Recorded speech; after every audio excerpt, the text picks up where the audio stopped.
کارو آخرین باری که گریه کردی کی بود؟ آخرین باری که گریه کردم مرگ مادرم بود. گریه به مفهوم وسیع کلمه و چیزی شبیه 15 سال پیش بود. یه نه 15 سال پیش گریه نکردی؟ چرا؟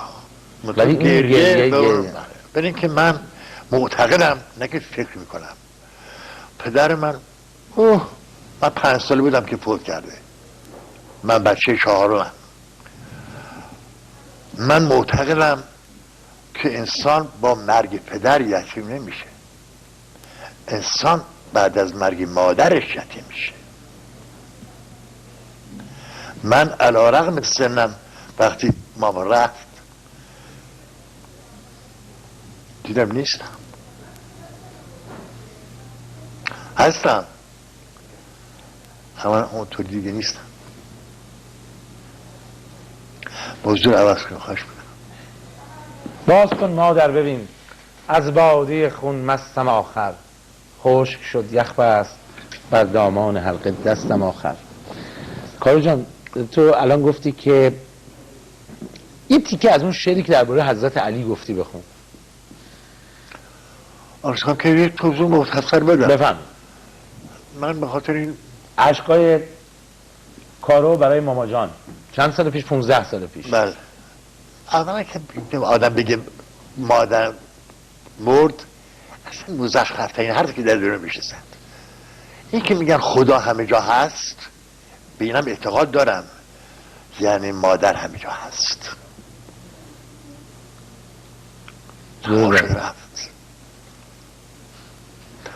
چی؟ موضوع چی بود؟ شعر حضرت علی. اصلا خدمتتون که موقعی که شعر نوشته موضوعه قبل از که شعره من چی میگم اصلا خدمتتون که کلیسا من از کلیسا ترک کرد. میشه باور کنی؟ چون شعر راجع به حضرت علی گفته بودی کلیسا شما رو ترک کرد. برای اینکه آخرش نوشته بودن که اگر مسیح زنده می بود با من در ستایشون همصدا میشد. نوشته بودن که تو چه مسیح هستی که میگه مسیح زنده بود؟ مسیح زنده است، هر کس غیر از این کنه مسیح فکر کنه مسیح نیست. من کجا رو چسبیده بودم، اونا کجا رو چسبیده بودم. منم پاسخشون دادم، گفتم من شاعرم، حواسم پرته، یادم رفته مسیح زنده است، شما فرمودید زنده است، اینو تو مجله عباس پروان چاپ کردم.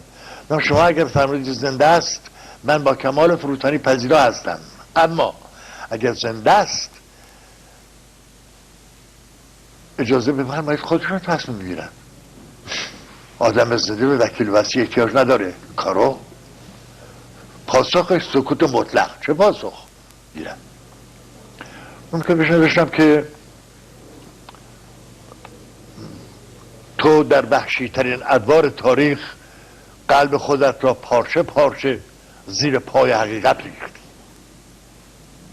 شبهای خودت را با بیداری های پایان ناپذیر به هم آمیختی، کینه مظلومین را صمیمانه بر ضد ظالمان برانگیختی، تا بشر ببیند آنچه دیدنی است، تا بشر بفهمد آنچه فهمیدنی است.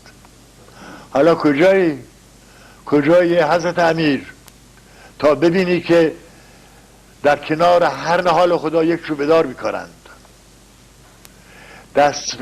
در هر سپیدم خدا صدها سینه آرزومند را با تک‌زرفه تفنگ‌ها مشبک می‌کنند، میلیون‌ها انسان را در کوره‌های آدم سوزی خاکستر می‌کنند، تا بشر نبیند آنچه دیدنی است، تا بشر نفهمد آنچه فهمیدنی است.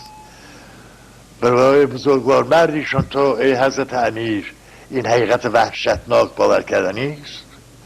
بعد ناخودآگاه کامی که شعرها ناخودآگاه میان، از آگاه اینا آگاه میگیره میره با ناخودآگاه بعد پیاده میشه. نوشتم من معتقدم که اگر مسیح زنده می بود با من در ستایش تو همصدا میشد. کارو بعد این موجب مورد اعتراض کلیسا واقع شد.